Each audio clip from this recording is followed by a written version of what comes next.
আলহামদুলিল্লাহ।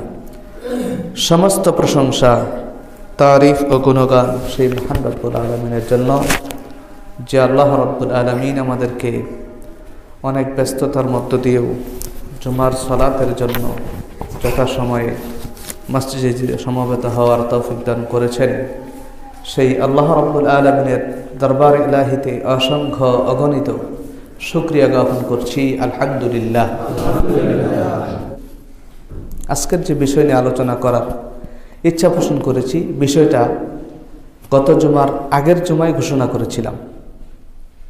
বিষয়টি হচ্ছে, কে সেই মুসলিম যুবক বা যুবতী যার জন্য আল্লাহ জান্নাত অপেক্ষা করছে, যাকে আল্লাহ আরশের নিচে ভিআইপি মেহমান বানাবেন। কে সেই মুসলিম যুবক? একই কথা, যুবক যুবতী।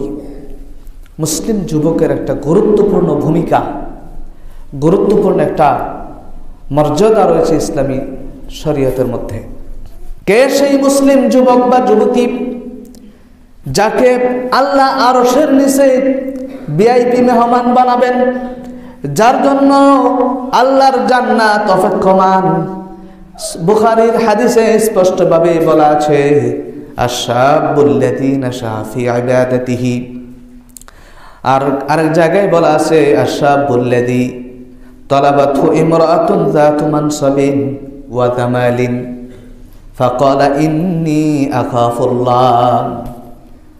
আল্লাহু আকবার।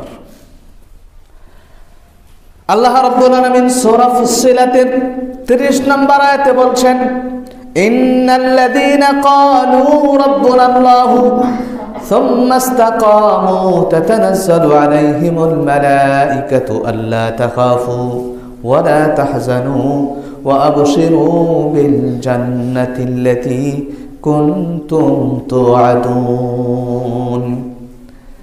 নিশ্চয়ই যারা বলেন আমরা আল্লাহর প্রতি ঈমান এনেছি, আল্লাহকে বিশ্বাস করেছি, আল্লাহকে জীবন দাতা, হায়াত দাতা, রিজিক দাতা, বিধান দাতা, সব কিছুর মালিক হিসেবে স্বীকার করে নিয়েছি, এই কথা যারা বলে, সুম্মাস্তাকামু, অতঃপর এই কথার উপরে যারা অটল থাকে।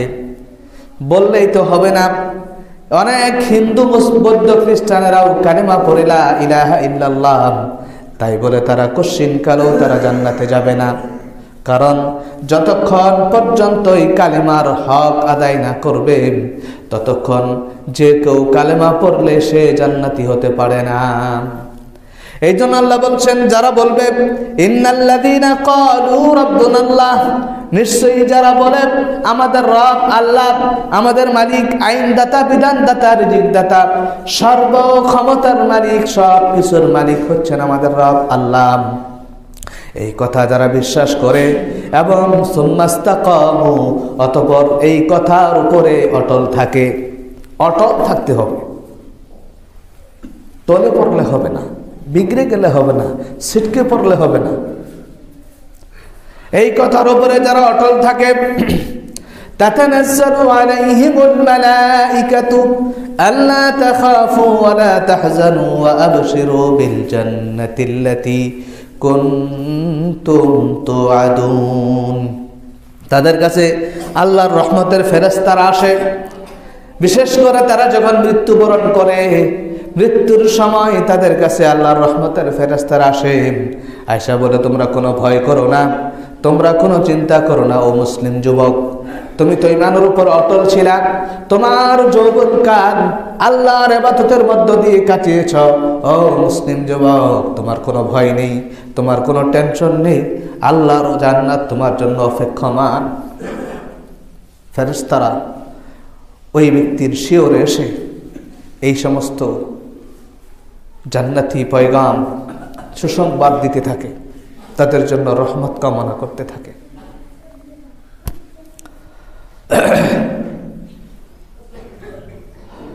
বড় আফসোসের বিষয়, গোটা দেশের সকল যুব সমাজ আজকে ধ্বংসের পথে।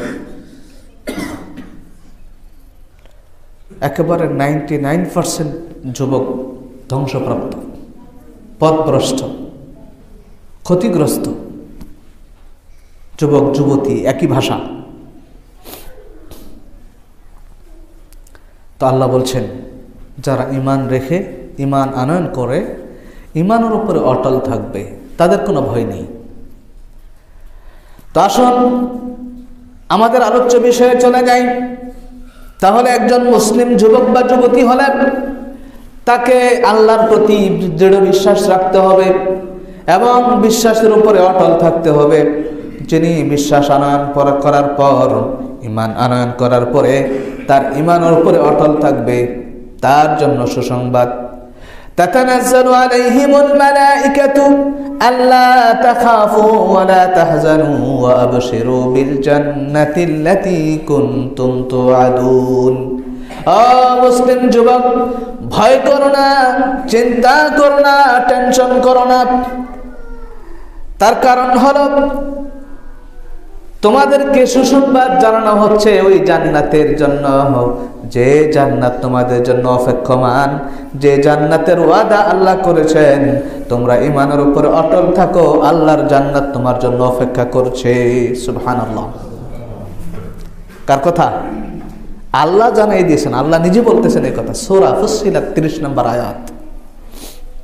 ও যুবক ভাইয়েরা, তাহলে আপনি যদি আপনার জন্য দুই জান্নাত অপেক্ষা করেন, জান্নাত যদি আপনার জন্য অপেক্ষমান থাকে, ফেরেশতারা আপনাকে স্বাগত জানাতে থাকে, তাহলে আপনার আত্মা, আপনার দেহ কতটা পবিত্র হওয়া দরকার। নাকি নোংরা অপবিত্রদেরকে কি আল্লাহ জান্নাতে নিবে?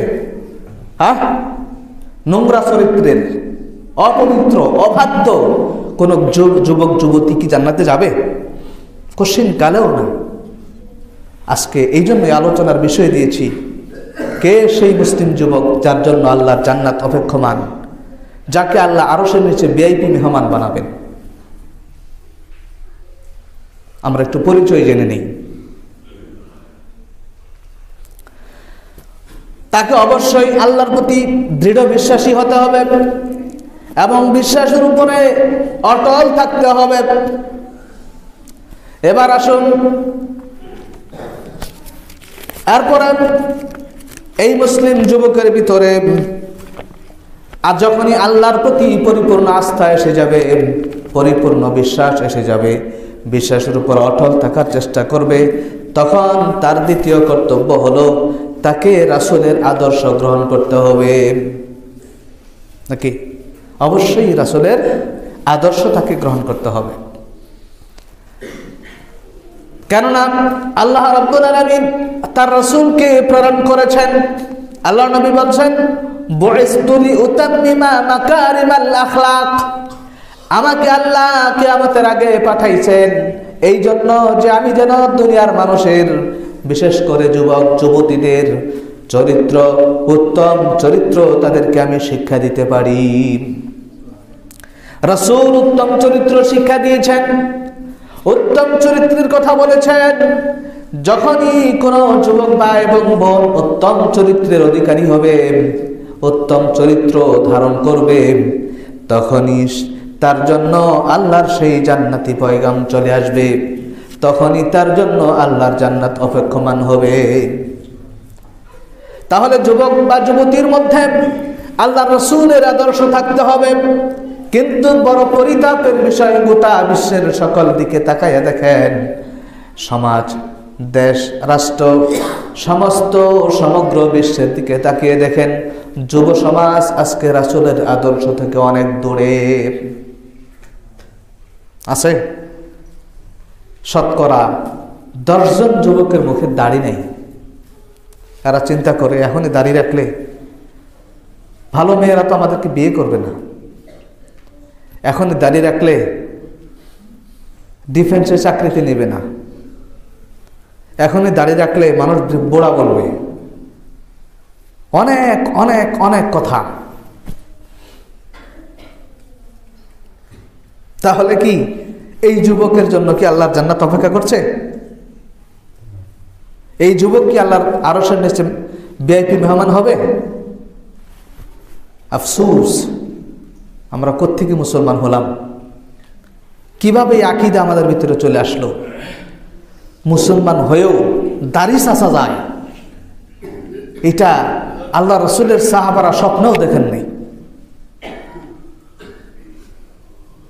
কি বলবো, যেদিকে হাত দেই ওদিকেই গলত। যাই হোক, তাহলে মুসলিম যুবকদেরকে বৈশিষ্ট্য হতে হবে, তাদের ভিতরে আদর্শ থাকতে হবে আল্লাহ রসুলের। প্রথম আদর্শ হচ্ছে তার মুখে যখন দাড়ি গজাবে সে রসুলের সুন্নাতকে অক্ষুণ্ণ রাখবে। এ বিষয়ে আরো কথা আছে, পরে বলতেছি। 2 নাম্বার,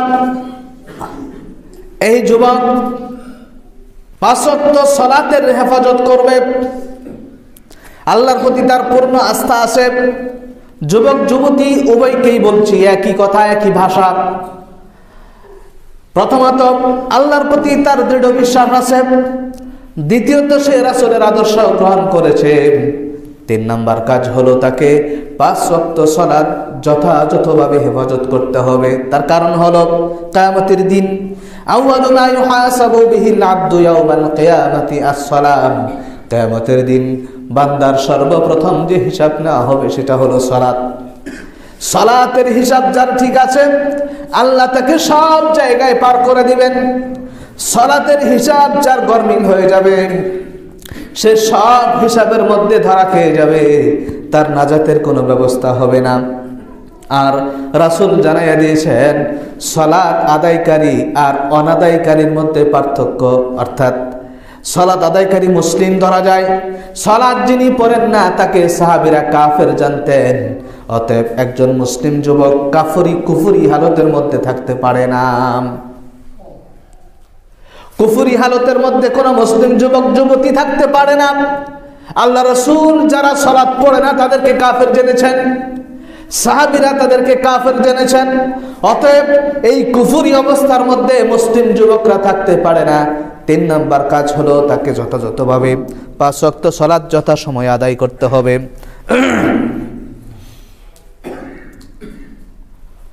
আল্লাহু আকবার।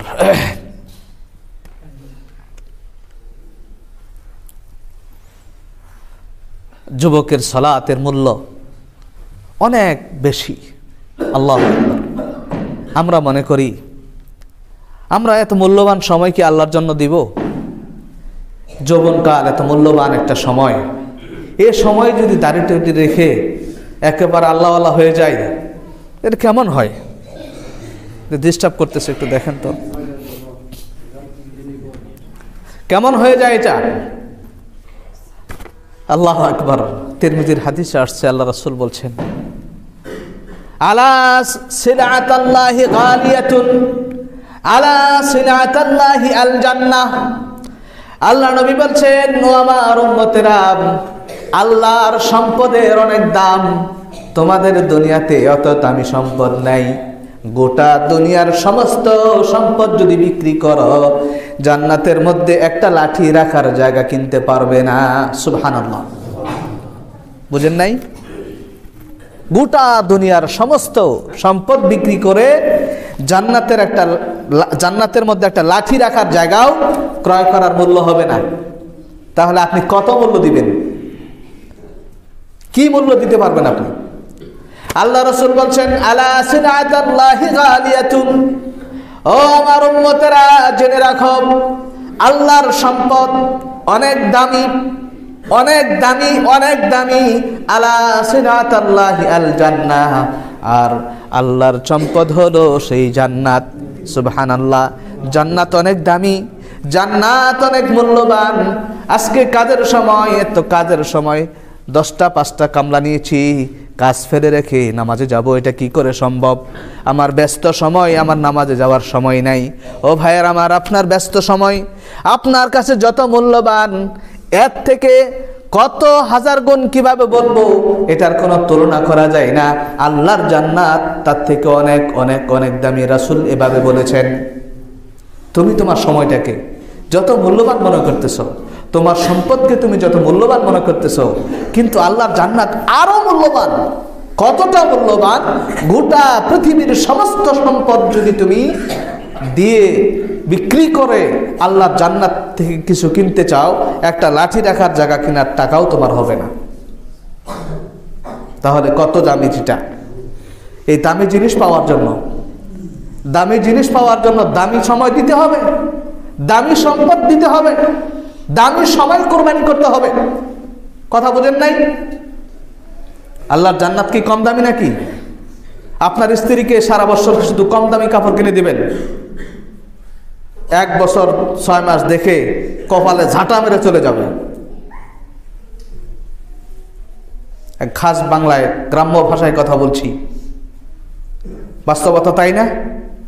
সবসময় কম দামি জিনিস এনে দিবেন, বাজার থেকে রাস্তার পাশ থেকে যে সমস্ত কম দামি পোশাক আছে সেগুলো এনে দিবেন। 1-2 মাস 3 মাস 6 মাস দেখবে, তারপরে কপালে ঝাঁটা মেরে চলে যাবে। এটা যদি আপনার স্ত্রীর বৈশিষ্ট্য হয়, তাহলে আপনার স্ত্রী, আল্লাহু আকবার, কিভাবে বুঝাবো? আপনার স্ত্রীর থেকে কত মূল্যবান স্ত্রী সেখানে আল্লাহ আপনার জন্য রেখেছেন, আপনি তাকে কি মূল্য দিয়ে নিবেন? কি মূল্য দিয়ে নিবেন? যুবক ভাইয়েরা, আল্লাহর জান্নাতের হরেরা এত সুন্দর, এত দামি, এত সম্মানী, তাদেরকে আল্লাহর নবী বলছেন, তারা যদি দুনিয়ার দিকে একটা হোর যদি একবার উকি দেয়, একটা হোর যদি দুনিয়ার দিকে একবার উকি দেয়, তাহলে গোটা দুনিয়া সুঘ্রাণে ভরপুর হয়ে যাবে। সুবহানাল্লাহ। একবার যদি উকি দেয়, গোটা দুনিয়া তার সুবাসে সুঘ্রাণে ভরে যাবে। তাহলে ওই হুরের জন্য, ওই স্ত্রীর জন্য কত মূল্যবান সম্পদ আপনি আল্লাহকে দিয়েছেন। আজকে কামলা আছে ক্ষেতের মধ্যে 10টা, আজকে নামাজে না গেলেও চলবো, আজকে আমার সময়টা খুবই প্রয়োজন, খুবই দামি, আমার সম্পদ এটা খুবই দামি, এটা আমার সামনে কাজে লাগবে। আল্লাহু আকবার। আপনার যত দামি, তার থেকে হাজার ও হাজার কোটি কোটি গুণ দামি হচ্ছে আল্লাহর জান্নাত এবং আল্লাহর জান্নাতের হুরেরা। সেই জান্নাত আপনার জন্য অপেক্ষা করছে। আপনি সেই মূল্যবান জান্নাতের জন্য কি মূল্য দিয়েছেন, কিংবা কি দিতে পারবেন? আল্লাহু আকবার। ও যুবক ভাইরা, 4 নাম্বার কাজ হলো যুবকের ভিতরে, যুবকের পোশাক আশাক হবে ভদ্র পোশাক। ইহুদি খ্রিস্টানদের পোশাক তারা পরবে না। মুসলিম যুবক ইহুদি খ্রিস্টানদের পোশাক পরতে পারে না। মুসলিম যুবতীরা ইহুদি খ্রিস্টান মহিলাদের পোশাক পরিধান করতে পারে না।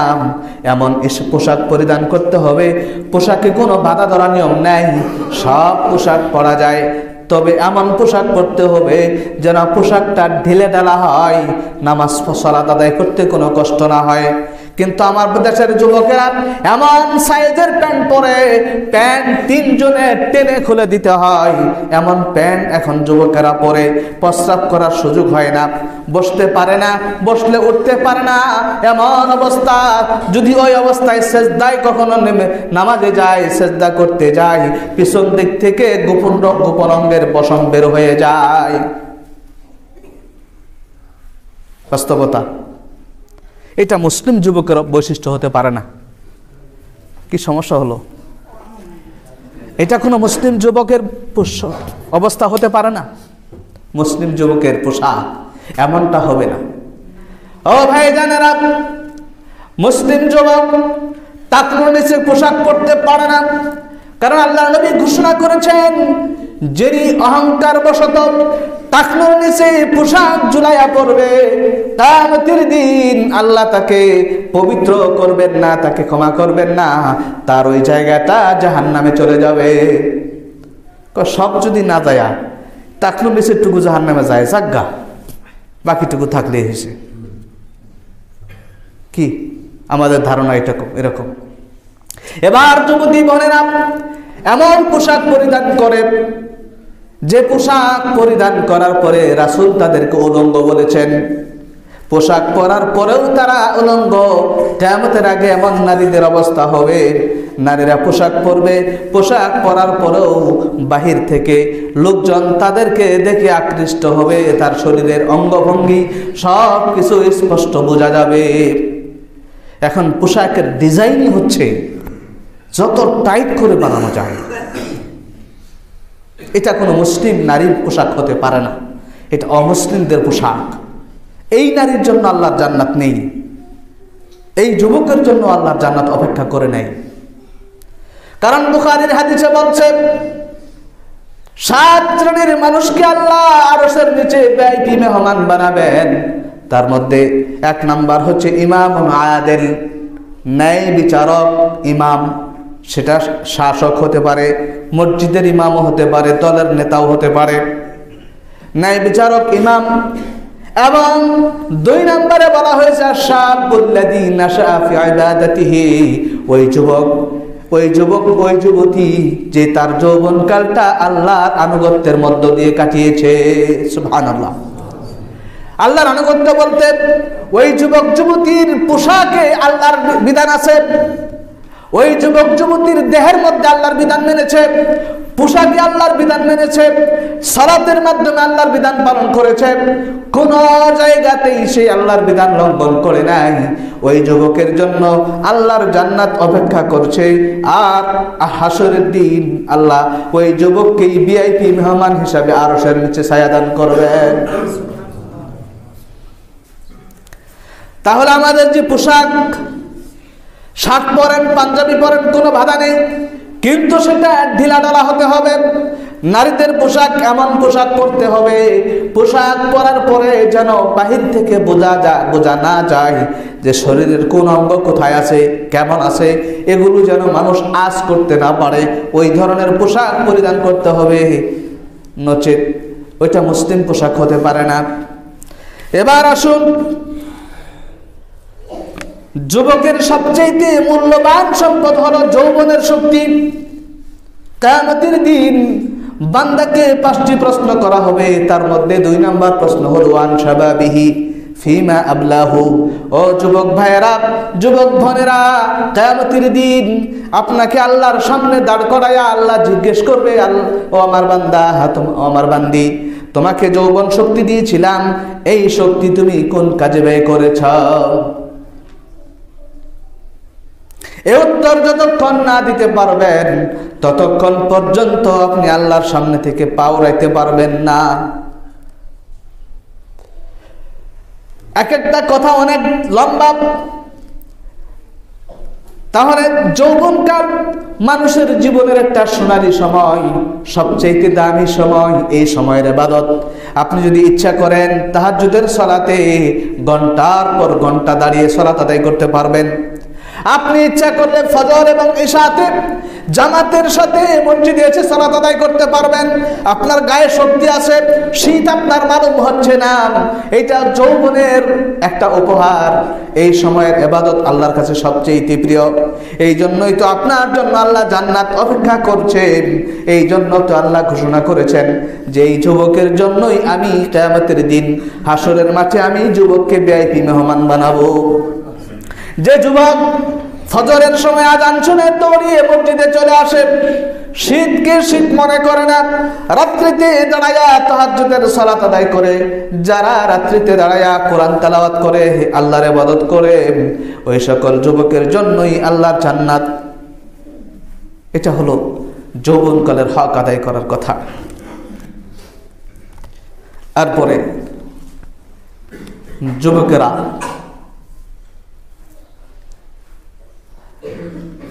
নেশা পান করে।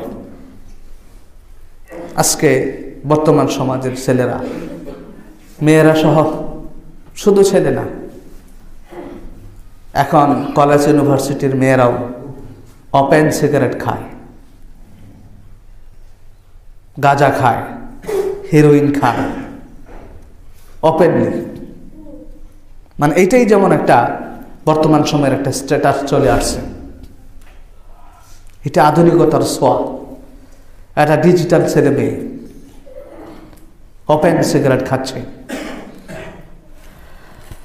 নেশা এমন একটা জিনিস, আল্লাহ নবী বলছেন তিন শ্রেণীর মানুষ জান্নাতে যাবে না। তার মধ্যে মুদমিনুল খামার, নেশা দ্রব্য পানকারী যুবক যুবতী, যারা নেশা দ্রব্য পান করে, বিড়ি সিগারেট থেকে শুরু করে যত রকমের নেশা আছে, নেশা দ্রব্যের সাথে যারা জড়িত, এই যুবকগুলো জান্নাতে যাবে না, এই যুবতীগুলো জান্নাতে যাবে না। তাহলে নেশা দ্রব্য থেকে মুক্ত হওয়া, গোটা দুনিয়া এখন বিশেষ করে বাংলাদেশের অভিভাবকরা, ছেলের গার্জিয়ান, মেয়ের গার্জিয়ান যারা, তারা দিশেহারা হয়ে পড়েছে কিভাবে ছেলে মেয়েকে কন্ট্রোল করবে। ছেলে মেয়ে কোনোভাবেই কন্ট্রোলে আসছে না। নেশার টাকা, গাঁজার টাকা, আফিমের টাকা, হিরোইনের টাকা জোগাইতে না পারলে, বাবা মার কাছ থেকে নিতে না পারলে, এখনো এমন ঘটনা ঘটতেছে নেশার টাকা না দেওয়ার কারণে মেয়ে বাবা মা দুইজনকেই হত্যা করে ফেলেছে। করে নাই? ঐশী নামক মেয়ে কি কারণে হত্যা করেছিল বাবা মাকে? বাবা ছিলেন একজন পুলিশ অফিসার।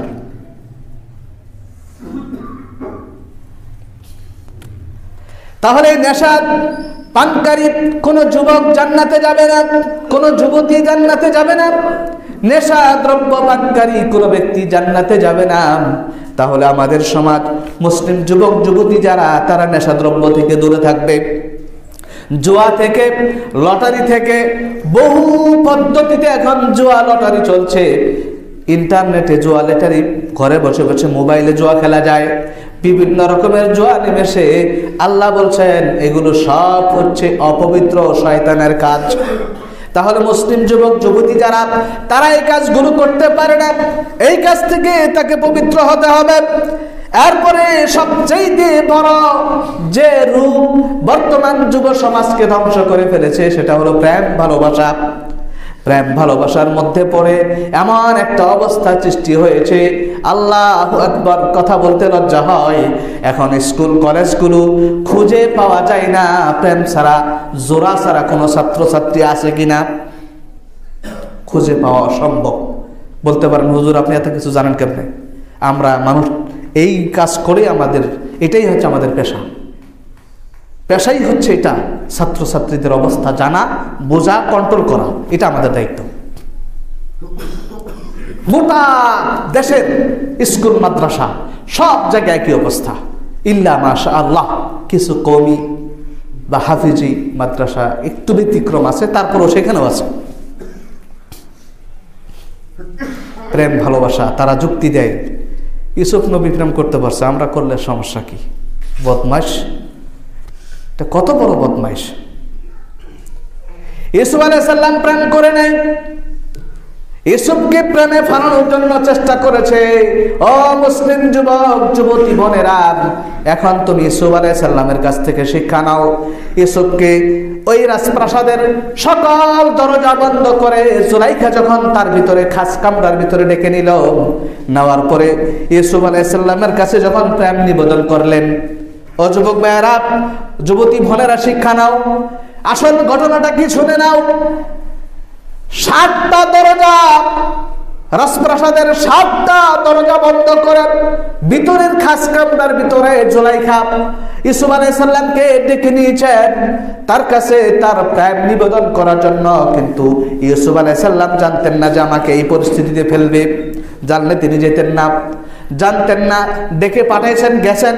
যাওয়ার পরে 7টা দরজা বন্ধ করে খাস কামরার ভিতরে নিয়ে যখন প্রেম নিবেদন করতে চাইলেন, তখন ইউসুফ আলাইহিস সালাম বললেন, মাআদাল্লাহ ইন্নী আখাফুল্লাহ, আমি আল্লাহর আশ্রয় চাচ্ছি, আল্লাহকে ভয় করতেছি। আমার পক্ষে, আমি মুসলিম, আমি আল্লাহর আনুগত্য করি, আমার পক্ষে কাজ করা সম্ভব নয়। তিনি মনে মনে এই কথা বলে এমন দৃঢ় সিদ্ধান্ত নিলেন যে এখান থেকে আমাকে পালাতেই হবে। এই সিদ্ধান্ত নিয়ে জুলাইখা পিছন দিকে পাঞ্জাবি টেনে ধরে রেখেছেন। ইউসুফ আলাইহিস সালাম আল্লাহর উপরে ভরসা করে দৌড় দিলেন। আল্লাহর রহমতে সবগুলো দরজা ঠাস ঠাস করে খুলে গেল। সুবহানাল্লাহ। ও মুসলিম যুবক, তুমি এত বদমাইশ কেন? তুমি ইউসুফ আলাইহিস সালামের নামে মিথ্যা কথা বলছো। দেখো ইউসুফ আলাইহিস সালাম কি করেছে। তোমার মতো তুমি কি পারবে? তুমি যতক্ষণ না পারবে ততক্ষণ তোমার জন্য সেই জান্নাত নেই। কারণ আল্লাহর নবীর হাদিস, ওই বুখারীর হাদিসেই বলা হয়েছে, আশাবুল্লাযী তলাবাতহু ইমরাতুন যাতু মানসাবিন ওয়া জামালিন ফাকালা ইন্নী আখাফুল্লাহ। কোন যুবক যুবতীকে কেউ যদি প্রেম নিবেদন করে, তার কাছ থেকে প্রেম ভালোবাসা পেতে চায়, দিতে চায়, তখন তাদের বক্তব্য হবে, মুসলিম যদি হয় সে বলবে আমি আল্লাহকে ভয় করি, আমার পক্ষে এটা সম্ভব নয়। ইউসুফ আলাইহিস সালামের মতো তোমাকে পাগল পারা হয়ে ওখান থেকে ছুটে বের হতে হবে। পেরেছো তোমরা? আজকে এই প্রেম ভালোবাসার জন্য যুবক যুবতীরা বাবা মাকে ছেড়ে দিচ্ছে, কোর্টে গিয়ে নিজে বিয়ে করছে, অথচ এই বিয়ে আল্লাহ রাসূল হারাম বলেছেন, বারবার বলছেন ফানিকাহুহা বাতিলুন, নিকাহুহা বাতিলুন। এরকম বিয়েই বর্তমান সমাজে এখন চলছে। শতকরা প্রায় 50% বিয়ে এই ধরনের। বাবা মা চিন্তা করছে যা খরচ হলো না, চলে গেছে, ভালো হয়েছে, চলে গেছে, ভালো হয়েছে, অবস্থাটা বুঝতে পারবেন মরার পরে। তাহলে তুমি কি করলা? তোমাকে ওই জায়গায় কেউ যদি তোমাকে প্রেম নিবেদন করতে চায়, তাহলে ওই জায়গায় তোমাকে শক্ত ভূমিকা রাখতে হবে, আল্লাহকে ভয় করে ওই জায়গা থেকে তোমাকে যে কোনো মূল্যে ছুটে আসতে হবে। তোমাকে আল্লাহ সাহায্য করবেই, যেমনটা ইউসুফ আলাইহিস সালামকে করেছিলেন, ঠিক তেমনি তোমাকেও সাহায্য করবে।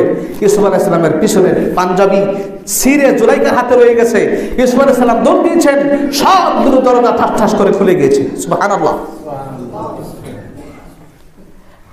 আল্লাহু আকবার। আজকে প্রেম নিবেদন করতে গিয়ে, ও যুবক, তোমার গায়ের রক্ত মাংস সব কিছু আল্লাহর দেওয়া আমানত, যৌবনের শক্তি আল্লাহর দেওয়া আমানত। তুমি যদি এই জিনিসগুলো অন্যায়ভাবে ব্যবহার করো, কিয়ামতের দিন তোমাকে হিসাব দিতে হবে, জবাব দিতে হবে। আল্লাহু আকবার। অনেক যুবক ভাই বোনেরা এই প্রেম নিবেদন করতে যাইয়া শরীর কেটে সেই রক্ত দিয়ে চিঠি লিখে দেয়। এক ফোঁটা রক্ত, এটার মালিককে আল্লাহ। রক্ত তুমি যদি ঝরাও, আল্লাহর জন্য ঝরাইতে হবে জিহাদের ময়দানে। তুমি কাউকে ভালোবেসে রক্ত দিবে, এই ধরনের যুবক আল্লাহর জান্নাতের মেহমান হতে পারে না। এরা কুলাঙ্গার, এরা অপদার্থ, এরা জাহান্নামী। আল্লাহ নবী বলছেন কিয়ামতের দিন ৭০,০০০ লোককে আল্লাহ জান্নাতে দিবেন, কোনো হিসাব দিবেন না। প্রত্যেক হাজারের সাথে আরো ৭০,০০০ লোককে আল্লাহ বিনা হিসাবে জান্নাতে দিবেন, প্রত্যেক হাজারের সাথে আরো ৭০,০০০। এরপরে আল্লাহর চৌলে ৩ চৌল মানুষকে আল্লাহ বিনা হিসাবে জান্নাতে দিবেন। সুবহানাল্লাহ। এইগুলো কারা? ওই সকল যুবক যুবতী যারা কোনোদিন নিজের গায়ে রক্ত, গা কেটে, শরীর কেটে রক্ত দিয়ে কারো কাছে চিঠি দেয় নাই, যারা কারো গায়ে, নিজের গায়ের মধ্যে লোহা পুরাইয়া প্রেমিকার নাম লেখে নাই, লা ইয়াকতুনা, যারা নিজের গায়ে লোহা পোড়াইয়া কোনোদিন দাগ দেয় নাই। ও যুবক ভাইয়েরা, আসো কোথায়? পাগল হয়ে গেছে একবার উম্মাদ, রক্ত দিচ্ছে, গা মধ্যে লোহা পোড়াইয়া, কি পোড়াইয়া, এসিড দিয়ে নাম লেখে। এই কাজ যারা করে তারা আল্লাহর জান্নাতে যাবে না। এই জন্যই আলোচনার বিষয় হচ্ছে কে সেই মুসলিম যুবক যার জন্য আল্লাহর জান্নাত অপেক্ষা করছে। আসি আমরা সেই বৈশিষ্ট্যের মধ্যে? আমাদেরকে এই বৈশিষ্ট্যে ফিরে আসতে হবে, তওবা করার সুযোগ আছে। খুতবার সময় শেষ, বিষয় পয়েন্ট আরো অনেকগুলো রয়ে গেল। তার মধ্যে আরো একটু কথা, একটা দুইটা পয়েন্ট বলে শেষ করতেছি। তাহলে যুবক ভাই বোনদেরকে ওসিয়ত করছি, ওসিকুম বিতাকওয়াল্লাহ, আল্লাহর ভয় দিয়ে তোমাদেরকে ওসিয়ত করছি, তোমরা আল্লাহর তাকওয়া অবলম্বন করো, আল্লাহকে ভয় করো, তোমরা আল্লাহর পথে ফিরে আসো। আল্লাহ তোমাদেরকে দুনিয়া এবং আখিরাত দুই জায়গাতেই সম্মানিত করবেন। পিতামাতার অবাধ্য হওয়া, পিতামাতার অবাধ্য সন্তান জান্নাতে যাবে না। আজকে এই পরিস্থিতির যুবকরাই পিতামাতার অবাধ্য। অহংকার এবং দাম্ভিক, আল্লাহ কোনো অহংকার দাম্ভিককে পছন্দ করেন না, সে যুবক হোক আর বৃদ্ধ হোক। ইন্নাল্লাহা লা ইউহিব্বু কুল্লা মুখতালিন ফাখুর। বড়দেরকে সম্মান, এটা তো ছেড়েই দিয়েছে, এখন নাই, সম্মান নেই। অথচ আল্লাহ রাসূল বলছে, মান লাম ইউআক্কির কাবীরানা ওয়া লাম ইয়ারহাম সগীরানা ফালাইসা মিন্না। আমার উম্মতের কেউ যদি বড়দেরকে সম্মান না করে, ছোটদেরকে স্নেহ না করে, সে আমার উম্মত না। আজকে বড়দেরকে শ্রদ্ধা করা, সম্মান করা আমরা ভুলে গিয়েছি। ও মুসলিম যুবক ভাইয়েরা, ফিরে আসো, এখনো সময় আছে। আরেকটা হাদিস বলে শেষ করতেছি। হাদিস বলেছিলাম, আব্দুল ইবনে উসমান ইবনে আফফান রাদিয়াল্লাহু তাআলা আনহু, তিনি বলছেন, মান বানা লিল্লাহি মাসজিদান ইয়াবতাগি বিহি ওয়াজহাল্লাহ বানাল্লাহু লাহু বাইতান ফিল জান্নাহ। যে ব্যক্তি আল্লাহ সন্তুষ্টির জন্য আল্লাহর ঘর মসজিদ নির্মাণ করে, আল্লাহ তার জন্য জান্নাতের মধ্যে ঘর নির্মাণ করেন। সুবহানাল্লাহ। তাহলে আমরা যদি আল্লাহর সন্তুষ্টির জন্য মসজিদ নির্মাণ করতে পারি, আল্লাহ আমাদের জন্য জান্নাতের মধ্যে ফ্ল্যাট বরাদ্দ দিবেন। ওই ফ্ল্যাট কেনার জন্য আমাদের প্রস্তুতি নিতে হবে। গত জুমায় বলেছি, অনেকবার বলেছি, আমরা সকলেই প্রস্তুতি সহকারে, আন্তরিকতার সহকারে, মহব্বতের সাথে এই কাজটা করার জন্য যেন চেষ্টা করি। আল্লাহ রাসূল বলছেন, ইয়াহরুমু ইবনু আদম ওয়া ইয়াশিব্বা মিনহু ইসনাতান। এই আদম সন্তান বৃদ্ধ হয়ে যায়, কিন্তু তার ভিতরে দুইটা স্বভাব যুবক থেকে যায়। আল্লাহ রাসূল বলছেন, ইয়াহরুমু ইবনু আদম ওয়া ইয়াশিব্বু মিনহু ইসনাতান। আদম সন্তান বৃদ্ধ হয়ে যায়, তার মধ্যে দুইটা স্বভাব যুবক থেকে যায়, আল হিরসু আলাল মাল ওয়াল হিরসু আলাল উমর। একটা হলো সম্পদের ভালোবাসা, মরার আগের দিন পর্যন্ত সম্পদ এভাবে কামড়িয়ে ধরে থাকে। কথা সত্য, হ্যাঁ, এভাবে ধরে থাকে, কেউ যেন নিতে না পারে। আল্লাহু আকবার। আল্লাহ রাসূল বলছেন, মানুষ বৃদ্ধ হয়ে যায়, কিন্তু তার দুইটা স্বভাব যুবক থেকে যায়, সম্পদের ভালোবাসা, সম্পদের মায়া। আর দীর্ঘ সময়, আমি যদি আরো সময় পেতাম, আরো সুযোগ পেতাম, ভাইয়ের আমার, এই স্বভাব আমাদের সবার মধ্যে আছে। তবে এই স্বভাবকে করে, এই স্বভাবকে কোরবানি করে আল্লাহর জন্য আমাদের সবকিছু ছেড়ে দিতে হবে।